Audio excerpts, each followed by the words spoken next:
নমস্কার বন্ধুরা, সোমা কিচেন বাংলায় আপনাদের সবাইকে স্বাগত। আশা করছি আপনারা সবাই খুব ভালো আছেন।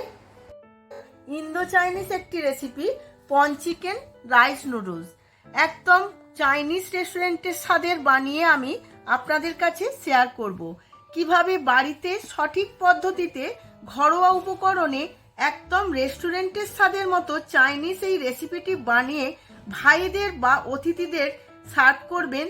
তার জন্য সম্পূর্ণ ভিডিওটি দেখতে হবে। আর নতুন বন্ধুদের কাছে অনুরোধ আমার চ্যানেলটিকে সাবস্ক্রাইব করার জন্য, আর ফেসবুক বন্ধুদের কাছে অনুরোধ আমার পেজটিকে ফলো করার জন্য। চলুন দেখে নেওয়া যাক রেসিপি। পন চিকেন রাইস নুডলস বানানোর জন্য এখানে আমি 2 প্যাকেট রাইস নুডলস নিয়ে নিয়েছি। এখন আমি একটা লোহার কড়াতে জল গরম বসিয়ে নিয়েছি। জলটা বেশ ভালো করে ফুটে উঠেছে। সমস্ত নুডলস আমি এখন জলের মধ্যে দিয়ে দেব। এখন 2-3 মিনিট জলের মধ্যে নুডলসগুলো সেদ্ধ করে নেব।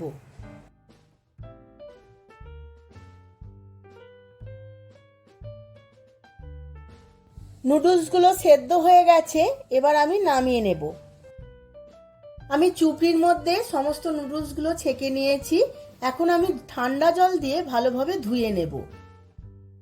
নুডলসগুলো ঠান্ডা জল দিয়ে ধুয়ে ভালো করে জল ঝরিয়ে নিয়েছি।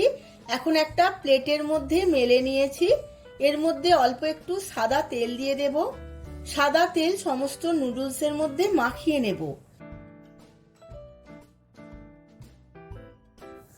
এই রাইস নুডলস ময়দার নুডলসের থেকে অনেকটাই ঝরঝরে হয়, সেদ্ধ হওয়ার পর খুব নরমও হয়। এইভাবে আমি কিছুক্ষণ রেখে দেব। এখানে আমি 150 গ্রাম ছোট চিংড়ি নিয়েছি, ভালোভাবে বেছে পরিষ্কার করে ধুয়ে নুন মাখিয়ে নিয়েছি। এখন আমি চিংড়ি মাছগুলো ভেজে নেব। চিংড়ি মাছগুলো খুব হালকা করে ভাজবো, না হলে স্টিফ হয়ে যাবে।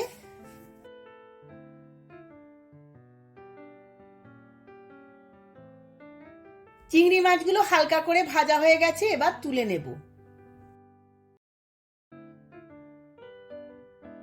এখন ওই একই তেলে দিয়ে দেব আগে থাকতে ছোট ছোট করে কেটে রাখা 150 গ্রাম বোনলেস চিকেন। আমি আগে থাকতে নুন মাখিয়ে নিয়েছিলাম। এই চিকেনটা আমি তেলের মধ্যে সময় নিয়ে ভেজে নেব। এর মধ্যে দিয়ে দেব 1 চামচ গোলমরিচ গুঁড়ো। গোলমরিচ গুঁড়ো ভালোভাবে মিশিয়ে নেব।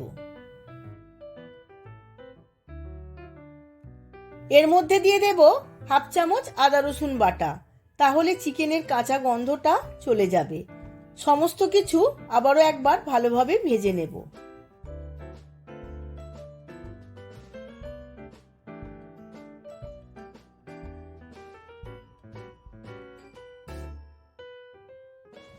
চিকেনটা খুব ভালো করে ভাজা হয়ে গেছে, এখন চিকেনটা তুলে নেব। রাইস নুডলসের জন্য কিছু সবজি নিয়ে নিয়েছি। তার মধ্যে খুব সরু সরু করে কেটে রাখা গাজর, খুব সরু সরু করে কেটে রাখা বাঁধাকপি, আর নিয়েছি পেঁয়াজ। পেঁয়াজও আমি খুব সরু সরু করে কেটে নিয়েছি।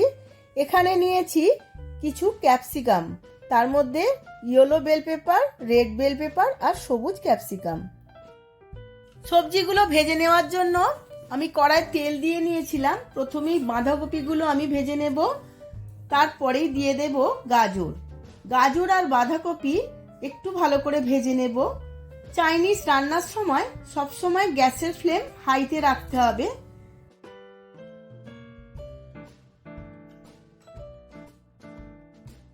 বাঁধাকপি আর গাজর হালকা করে ভাজা হয়ে গেছে, এখন দিয়ে দিলাম ক্যাপসিকাম। ক্যাপসিকামও আমি এর সঙ্গে খুব হালকা করে ভেজে নেব।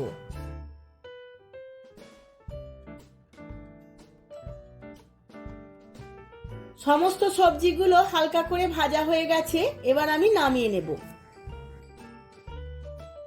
কড়ার মধ্যে আমি অল্প তেল দিয়ে দিয়েছিলাম।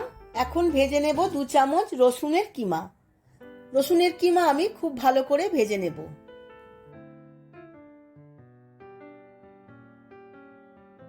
রসুনগুলো ভাজতে ভাজতে দিয়ে দেব 3-4টে কাঁচা লঙ্কা কুচোনো। কাঁচা লঙ্কা কুচোনো ভাজতে ভাজতে দিয়ে দেব কেটে রাখা পেঁয়াজ। পেঁয়াজ, রসুন আর কাঁচা লঙ্কা আবারও ভালো করে ভেজে নেব।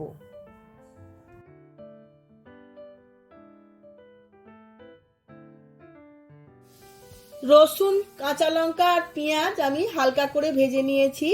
এখন আমি আগে থাকতে বাঁধাকপি, গাজর আর ক্যাপসিকাম ভেজে রেখেছিলাম, সেই ভাজা জিনিসগুলো এর মধ্যে দিয়ে দেব। সমস্ত কিছু আরো একবার নাড়াচাড়া করে নেব।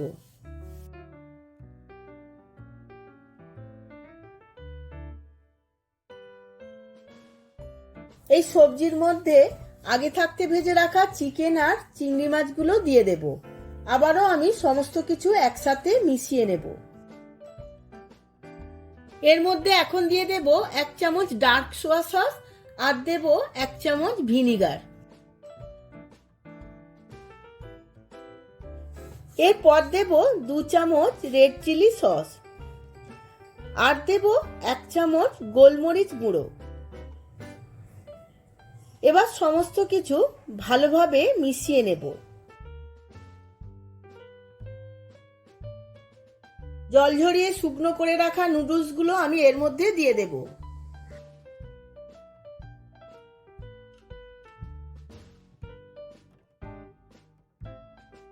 রাইস নুডলসটা আমি সমস্ত উপকরণের সঙ্গে ভালোভাবে মিশিয়ে নেব।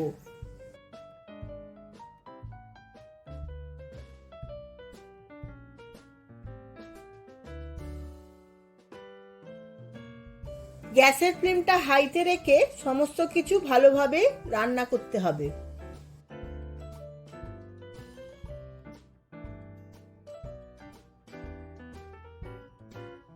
এইভাবে খুব তাড়াতাড়ি মেশাতে হবে। একটা খুন্তির সাহায্যে না মেশাতে পারলে দুটো খুন্তি ব্যবহার করবেন, এইভাবে খুব তাড়াতাড়ি মেশানো যাবে।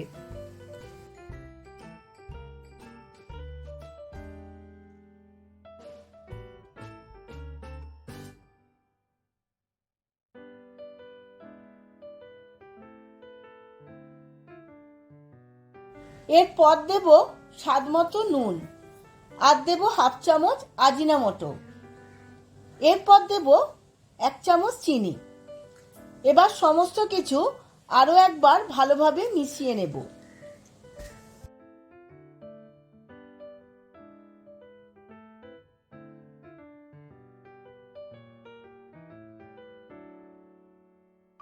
এইভাবে আরো কিছুক্ষণ নেড়ে নেবার পরেই হয়ে যাবে আমার একদম রেস্টুরেন্ট স্টাইলের রাইস নুডলস। আমি গ্যাসের ফ্লেমটা অফ করে দিয়ে সার্ভ করে নেব। আমি সার্ভ করে নিয়েছি পঞ্চ চিকেন রাইস নুডলস। দারুণ হয়েছে, খেতে তো খুব ভালো হয়। আপনারাও আমার মতো করে একবার বানিয়ে ফেলুন। ভাইফোঁটার দিন সকালে বা যে কোনো সন্ধ্যার আড্ডায় সবার কাছে পরিবেশন করুন, দেখবেন খুব ভালো লাগবে। ভিডিওটি যদি ভালো লেগে থাকে প্রচুর প্রচুর লাইক, শেয়ার, কমেন্ট করবেন। আজ তাহলে আসি, আবার দেখা হবে নতুন একটি রেসিপি নিয়ে। ধন্যবাদ।